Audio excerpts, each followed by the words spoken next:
Did I mention that I like Garfield? I think I said that during a few of my, I think once during my Halloween special and once on a Christmas special years ago, that I did mention that I do have kind of like a big soft spot for Garfield because I kind of grew up with the property ever since I was a kid. I absolutely love the animated TV show as well as his specials. You know, the one with Lorenzo Music. Although I know that the franchise nowadays is kind of like its downs, I'll say. For example, even as a child, I didn't like the Bill Murray version of the Garfield movie. The CGI, I thought that the CGI was horrible, and then I never saw the movie, but then I saw bits and pieces and saw reviews out of it, and I was like very thankful that I missed it because man, that they were too stupid. They were really kind of like stupid. And I will say, and I say, insult your intelligence, stupid. And insult your children's intelligence, kind of level stupid. And man, I hated them. Then of course, oh yeah, I did also read the comics. There was kind of like a knack also that I had. It was also that since I was a child, I actually liked to color the black and white cartoons, comics. I'll say. I mean, and I know there was the French television series that there were also kind of like spin-offs for the what was it? For the direct to video movies. I thought it was fine. Frank Welker was doing his best. Although I'm not exactly kind of like a big fan of French animated TV series. I do have kind of like my own reasons that it's kind of like a big can of worms to open. But despite that, I do still have kind of like a big soft spot for Garfield.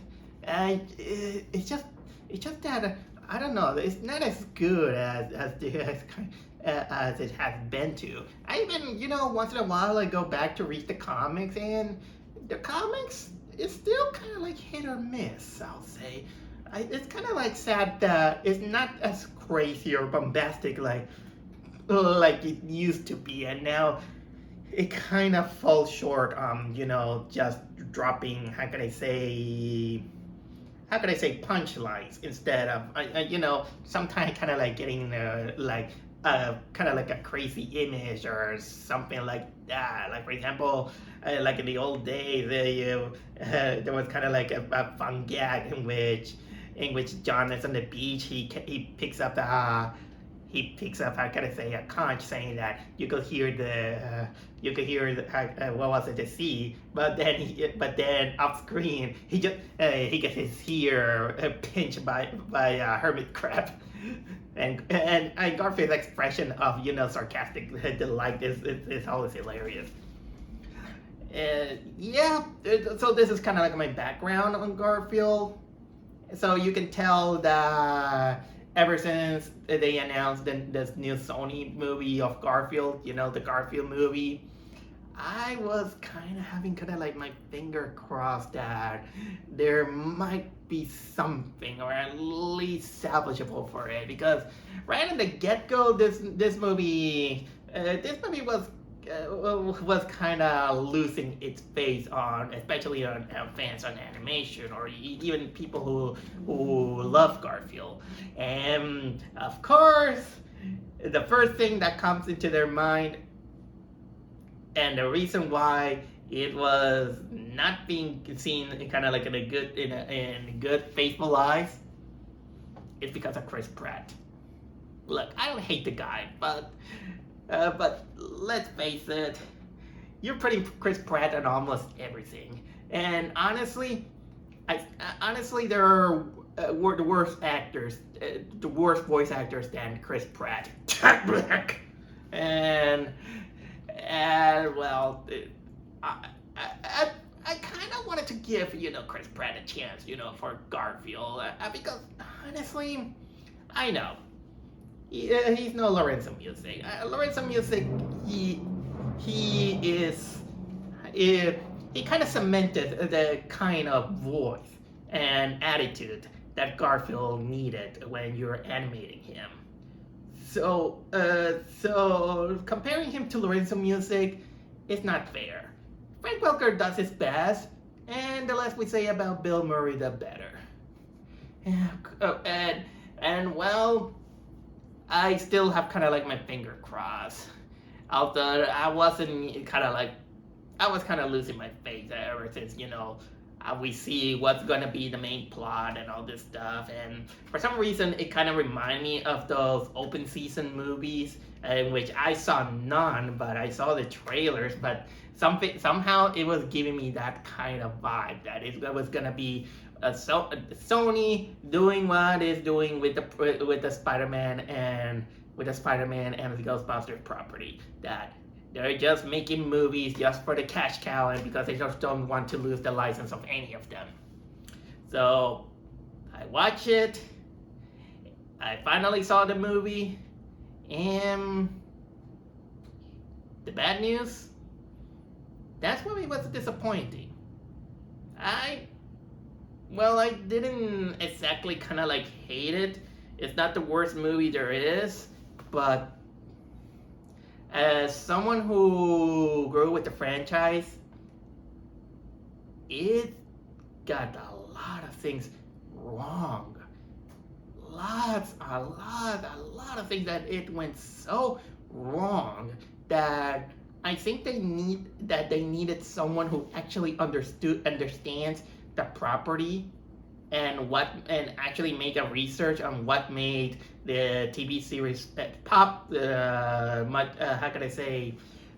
more engaging.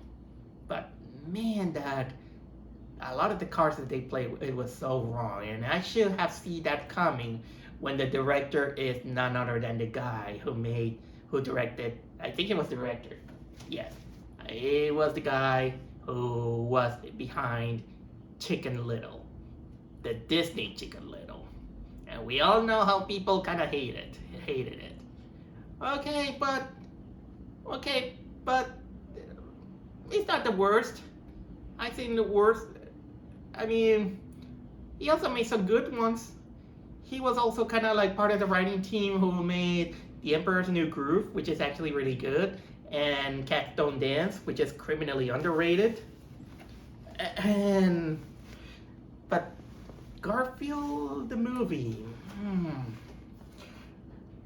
man, it went south at a lot of moments. It's sad because it kind of like a wasted potential, but unfortunately, what it came out was a really kind of like commercially cynical, disappointing movie that it still thinks that, oh, we did our job by making children be happy. It's trying their best to introduce Garfield to the new generation and all this stuff. People, if you want to introduce Garfield to the new generation in the right way, show them the TV specials, or show them Garfield and Friends. After I watched that movie, I revisit some of the episodes of Garfield and Friends, and guess what? It's still as clever and witty as I remember. It still holds up to this day. The TV series is really good. It's really good. And by the way, I'm not meaning the Garfield show, by the way, the French one.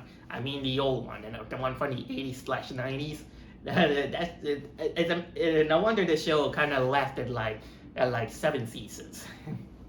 But honestly, maybe they should have picked up some pointers from that show and the TV specials, and they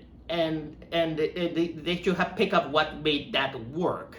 And unfortunately, we got, of course, this commercially cynical product that it doesn't feel like a movie.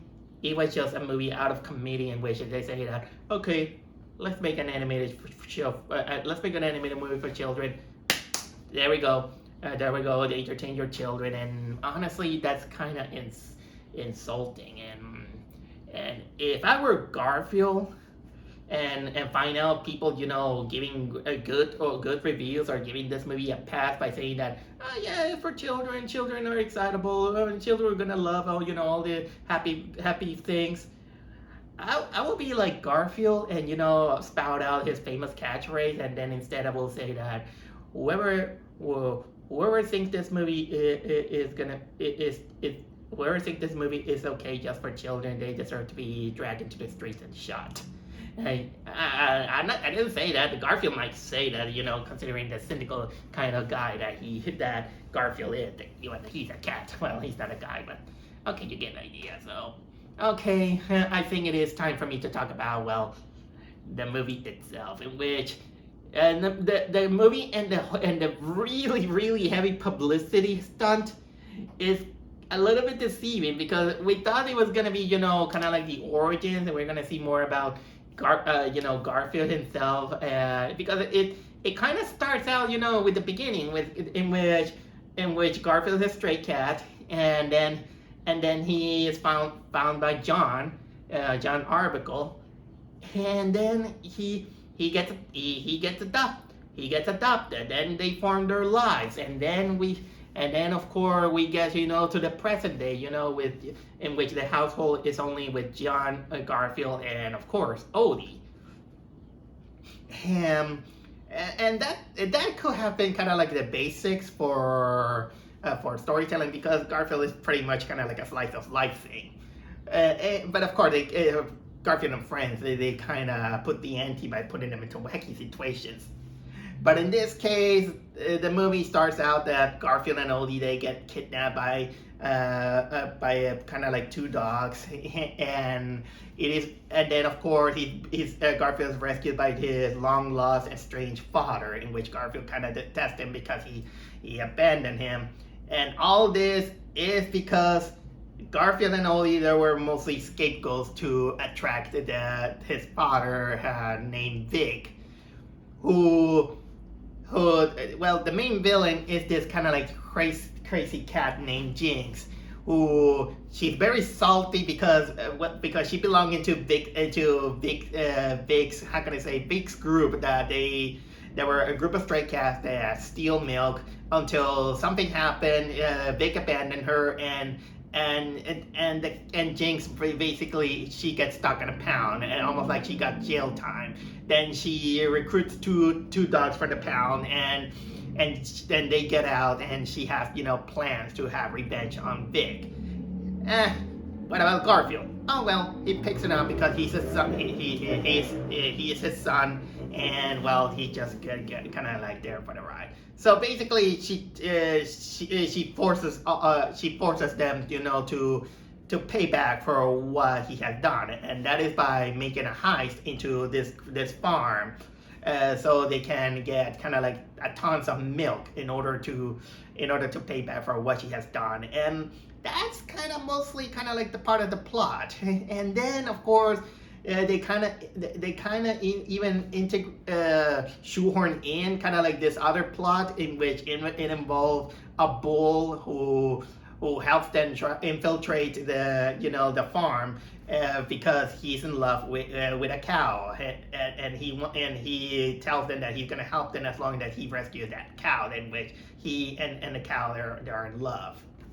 And well, that's technically kind of like the story. So yeah, it kind of becomes kind of like this, road trip / heist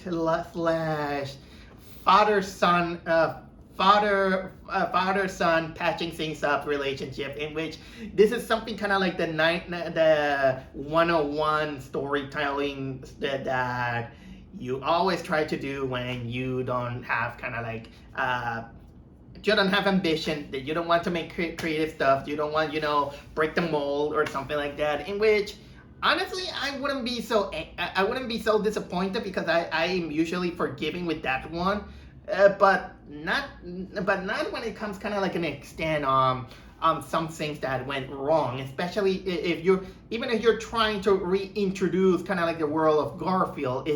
That wasn't exactly kind of like the kind of movie that you wanted, because honestly they just wanted to shoehorn in kind of like this plot of Vic the father, and not and Garfield, he kind of becomes kind of like 50% of the movie, kind of like the supporting character in his own movie, and a lot of the things that they really kind of like didn't work or something like that.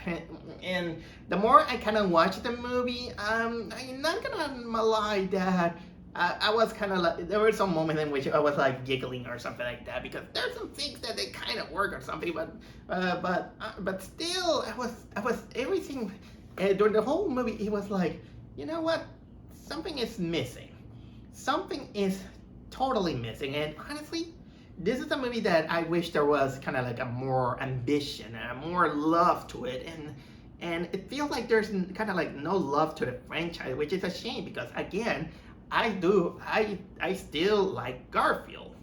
So let's go on a few kind of like the problem. Again, I said the storyline wouldn't be so bad. Honestly, I will say that the whole father-son angle, the whole father-son plot, that is the most damaging of the whole thing. And this is kind of like the main plot that they just wanted to do. And this whole thing and the way it was treated, it was honestly, it was kind of like below average at best, but it also comes to kind of like undeserving, like not at least for a first movie at least. Honestly, the subplot of the bull and the cow, that actually feels like it was a little bit more genuine than other things. And also the first few minutes in which, honestly, if there's kind of like the little moment in which it is heartfelt, it's actually the first moment, the moment that you even see the trailer, the one where when John and Garfield meet. That was actually kind of like probably the only best part of the movie. Everything else, it kind of collapses itself. Some people call it kind of like tonally uneven or something like that. But come on, life is kind of like that. I'm not gonna go, grudge it to itself. Let's go on over with the characters. First of all, we have kind of like Garfield itself. Garfield, what do we know about him? Well, he's lazy because he's a cat, he's fat, he loves lasagna, he hates Mondays, he hates spiders, he loves tormenting John and Odie, and he has kind of like a sarcastic personality. But despite that, he's not a terrible cat. He just, he's kind of like has this kind of like uncaring attitude. But unfortunately, they kind of got half right on that one. And one thing that makes it fall apart is Chris Pratt himself. This is probably kind of like his worst performance there is. And I'm not saying that he's a terrible voice actor, but the problem about Chris Pratt is that he always sounds like an average man. He doesn't make an effort to do some voice acting. There's some roles in which he works for, but as Garfield, no, it didn't work. There were a lot of times in which he kind of feels like he doesn't try. There's something that doesn't fit on his voice, and that also doesn't help. That most of the lines, they were kind of like, how can I say, very vanilla. If you watch Garfield and Friends, most of Garfield's lines, they're kind of like even savage when he wants to, put an insult or something like that.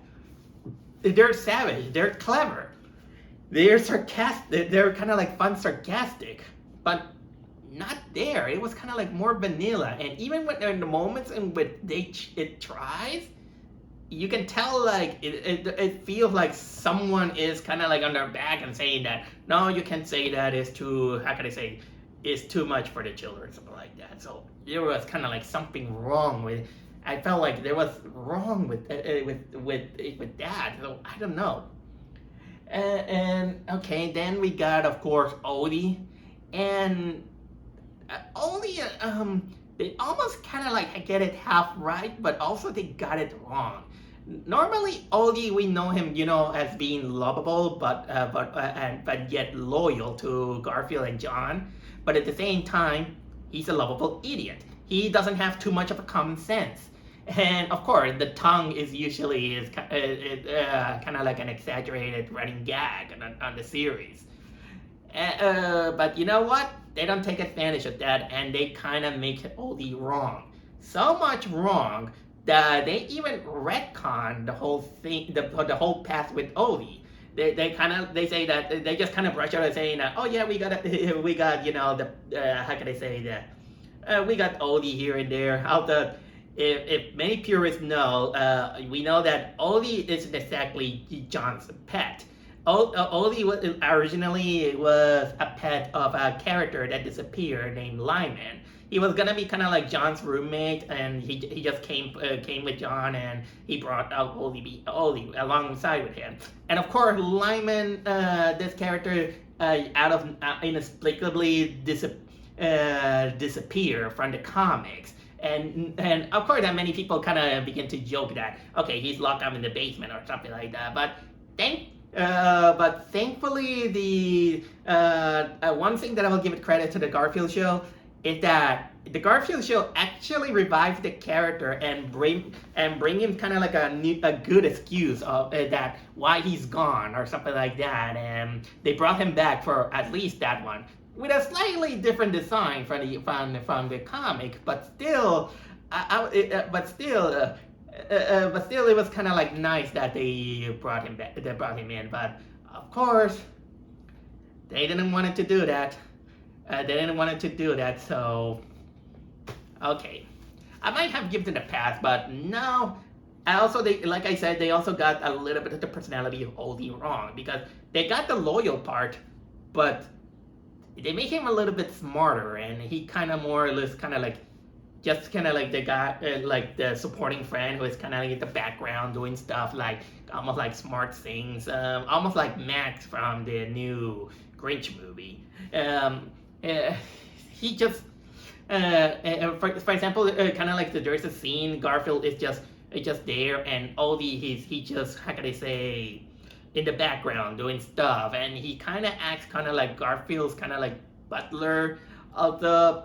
Yeah, I know. Odie's supposed to not have common sense and have some loyalty. There are some moments in which he shows some moments of intelligence, but his lovable stupidity is what also made him kind of like lovable. And so there was something kind of like off with Odie. And honestly, they wanted to tone down, mostly because I think it's because they wanted to tone down that Garfield and Odie, they have kind of like this love-hate relationship. I mean, they're friends. They both like each other. Even though Garfield, he always kind of like quote-unquote bullies Odie, you can tell that he appreciates him. It's also in the TV special, or in the first one, I'll say. Here Comes Garfield, it was called. So there was something kind of like off with that. And honestly, for a first movie, maybe the Bill Murray movie actually had the right idea that it should have been, the cementing about the friendship between Garfield and Odie. Which also they could have been better if they could make cementing, their relationship with John.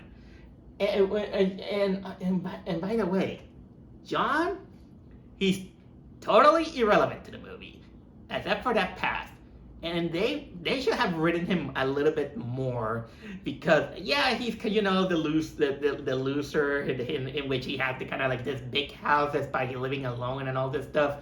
But his only role in the movie is being kind of like the MacGuffin of the flashbacks, as well as the few moments in which he goes crazy because he lost Garfield and Odie, and he tries to call the missing pet services only to be, how can I say, angry about it. What was it, the operator. That's it. He's so irrelevant to the plot that it's kind of like anger inducing.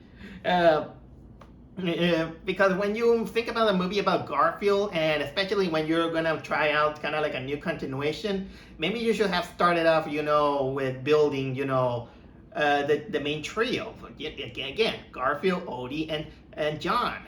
But no, then we have to center on Vic, Garfield's father, played by Samuel L. Jackson, and probably in his worst performance. This is probably Samuel L. Jackson's worst role, because man, that It doesn't sound like Jamal Jackson. And the character isn't that good. Vic comes off kind of like this really obnoxious, especially during the first few minutes. And man, that is kind of like, the kind of like the hey, I'm back guy, kind of almost acting kind of like the sitcom happy-go-lucky, father, in which he apparently he doesn't want to, get with Garfield and all this stuff for his own reasons, and because he kind of like, it's kind of like the hipster father that he thinks that he's too cool, and man, that the way he talks and all this stuff, and it kind of goes very awkward and you just want to punch the guy. Honestly, even when you get kind of like in the past to see why he actually, there was a reason why he abandoned quote unquote abandoned Garfield. Although it wasn't kind of like that, but in paper it is kind of like heartwarming, because this, again, the heartwarming moment is kind of like its strongest moment, but it didn't work well, honestly, especially considering the personality of the father, and they most of the things that are most kind of like contrivance that you've seen in other movies that honestly it didn't work, and also he wasn't technically a good kind of like a good father, and doesn't come up, he kind of is kind of like a stock, dumb father and all this stuff. And man, that this kind of diminishes this character. Okay, granted, he's not kind of like a horrible father like Endeavor from Pure Academia, the reason why I jump out of that show. But if you want to do, and honestly, there's also retcons, the whole I don't want to be purist and all this stuff, but I gotta call out when things get better, because yeah, we never knew about Garfield, both in the old animation or in the comics, but it is known that Garfield does has a mother, and honestly, I did rewatch those moments, and I would say for briefest moments that there was, the reunion between Garfield and his mother, it is more touching and more heartwarming and much well executed than an hour 45 minutes that we had to hang out with Garfield and his father. And you can actually, and honestly, Garfield does has kind of like a good reason why he should be angry with him. But they wanted to force out, kind of like this relationship, father and son, and because the more you think about it, they should have say like, dude, this guy is a dick. This guy is an asshole. Well, not much of an asshole, but, well, not an asshole. He's an idiot. Just an idiot who doesn't want to. Okay, I'm retracting, because the more I think about him when the touching scenes that he tries to make up, he does have kind of like an excuse, but it kind of feels kind of like unearned. Okay, some other character that appear, like I already said, Barrett Hannah Waddington playing the character Jinx, who is kind of like this crazy cat. I gotta say that this character actually has some, you can tell this character actually has some fun at being, evil and all this stuff. She comes out, becoming very mad and all this stuff. Her henchmen is kind of like two dogs that they kind of look like, the big dog and the little dog from the Looney Tunes cartoons, in a Garfield way. There's also kind of like the bull, the big purple bull that they just want to help. It's played by Big Rhymes. He's in love with the cat. He's in love with this cow. Another character that only appears briefly is this crazy uptight, kind of like, I think she's kind of like an I don't know. She's kind of like the policewoman. I don't remember what kind of job she was, but man, that's her dedication. It is as determined as the policewoman from the Bad Guys. That's mostly, I will say one of the characters. Okay, then I'm gonna talk about the animation, in which I say that the animation is. It's not fair, to say that, okay, it looks good. Obviously, when you're in that, in that position, it's obviously that you're gonna make some good animation. I mean, it's expressive, it's good, I'll say. This is kind of like the plus, but honestly, this is kind of like a given an easy A to something that is obviously that's gonna go like that. But credit goes where it due, because I'm not exactly, how can I say, angry about those designs that they go. Some were good, I'll say. Although I do admit that baby Garfield, he's cute. No wonder they tried to market him as hell. Because man, that this baby Garfield looks cute. And I gotta admit, also Odie looks really cute. Really cute. A lot of this characters are kind of like cute. Even the cow looks cute. And Jim Davies, he really knows how to make cute characters. But not only he knows how to make cute characters, he also knows how to make food.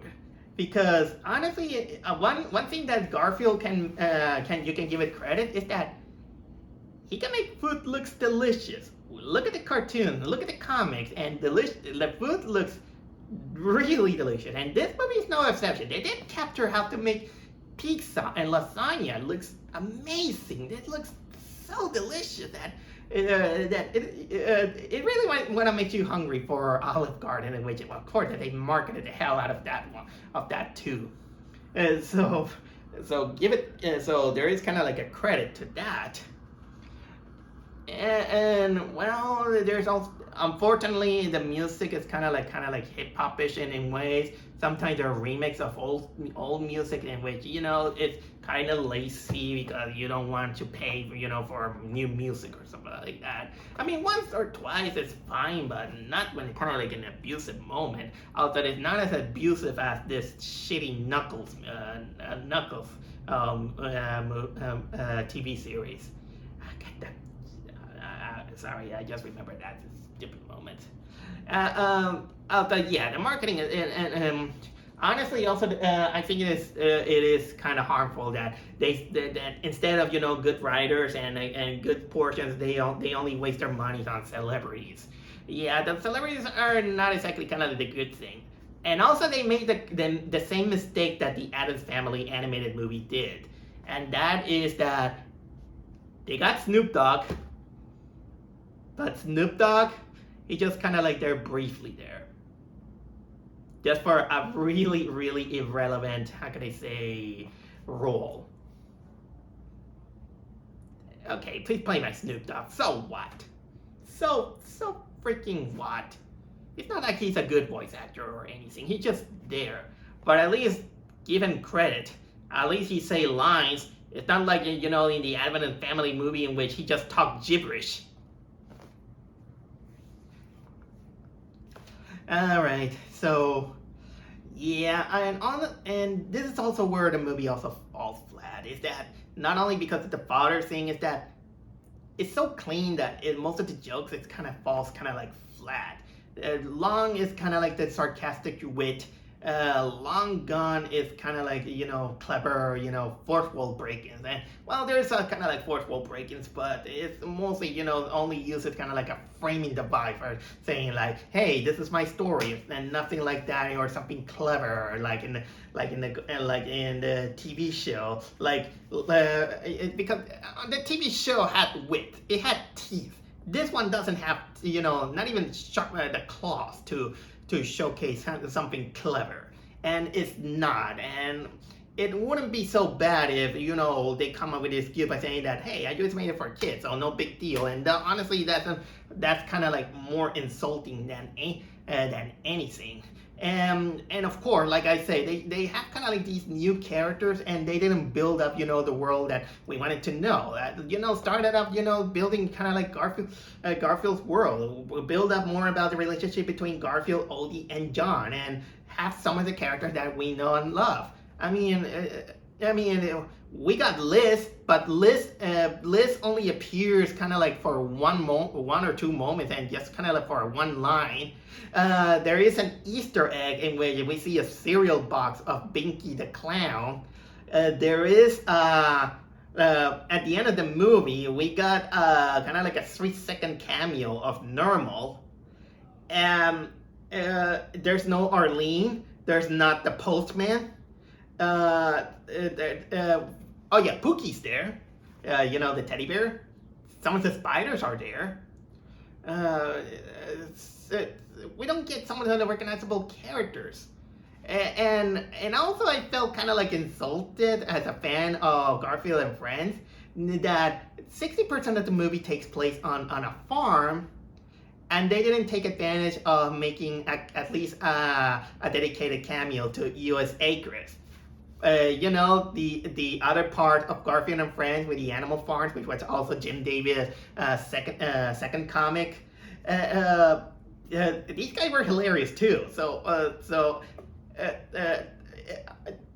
Why didn't they give us at least a cameo of Orson, Wade, and Roy? And why not? You missed that chance.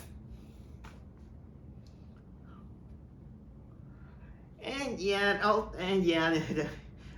I mention that this movie also have too much product placement? Also, they promote the hell out of Olive Gardens, and in one moment, there's even John is listening with the headphones with the Sony brand in it.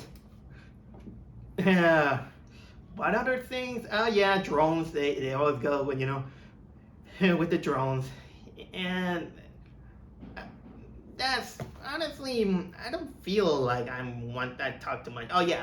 Also, one thing about the animation that is also I blame all the other TV series that you guys don't get the joke that Garfield, he maybe they could have saved more in animation if they stay true to the TV series and the comic, in which the animals are not supposed to open their mouths to talk. But they always kind of insist, their lip sync here and there, and so honestly, that was kind of like a big mistake. They shouldn't have kind of like done that. Maybe, and yeah, most like I said, a lot of the jokes were really lame. Chris Pratt is learning some music and all this stuff. I do agree that there's some kind of like I got a few jokes that they kind of make me giggle.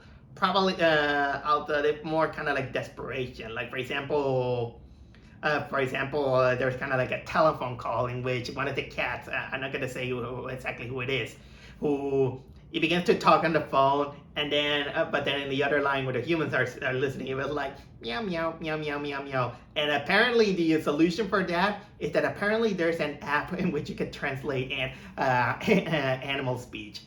Wow. I wish that for real life we get something like that. I think okay, there it is.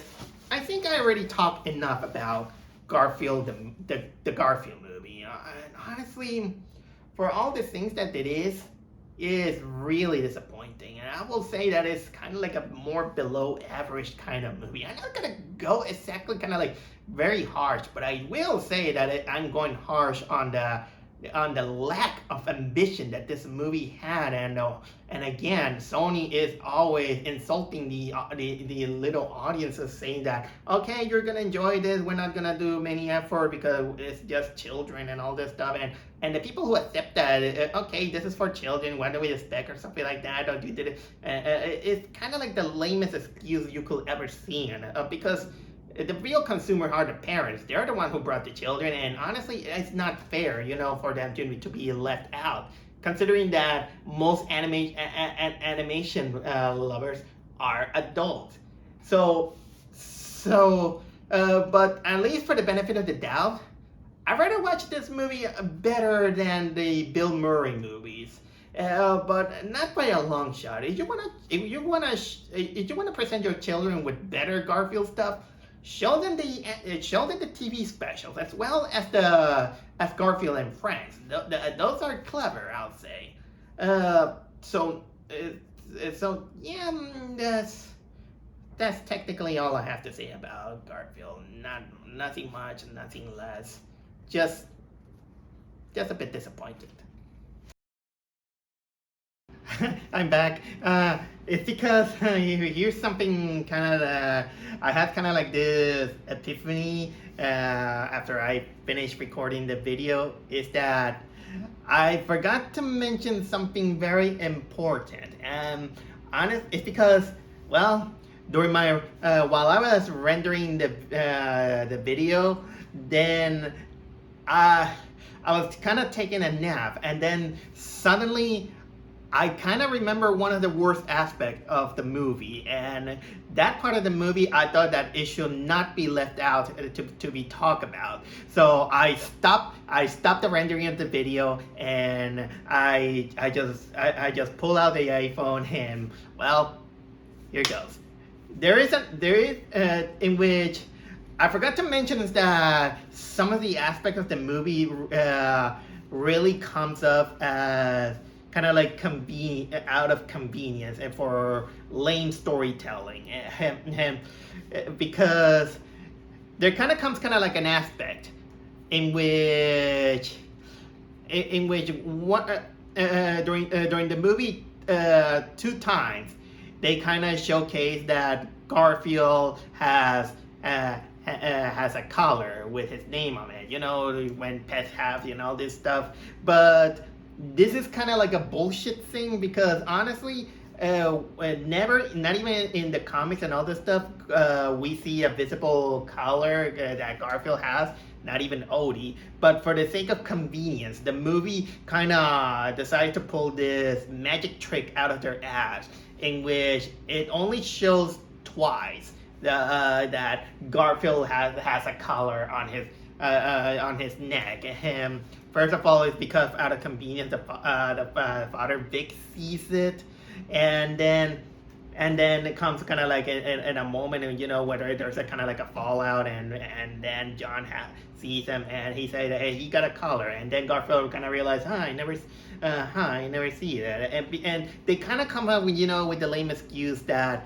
it's because Garfield is fat and he has a kind of like a lot of fur, and honestly, when I remembered that, it kind of diminished the movie more from disappointment to fucking effing really, and that was kind of like one of the dumbest convenient plot elements they have ever done. It's because that was just kind of like stupid, especially considering that if you wanted to pull out that excuse, where's Odie's collar?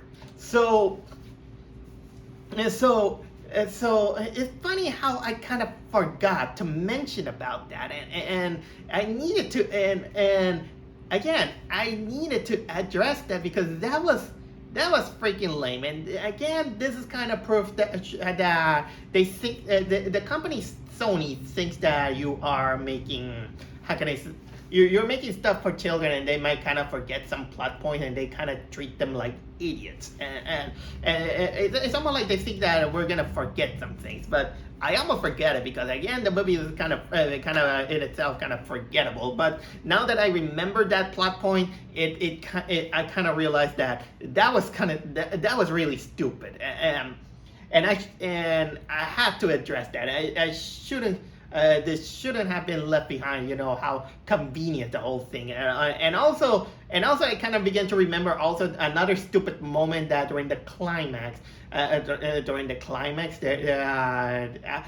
things get kind of like very convenient, and then we get kind of like a character having kind of like a change of heart out of nowhere, or not, kind of like feeling kind of like unearned and out of convenience, and that was really lame, so lazy, so stupid. And because of this addresses, I think that this diminished the score of making this movie so disappointing from really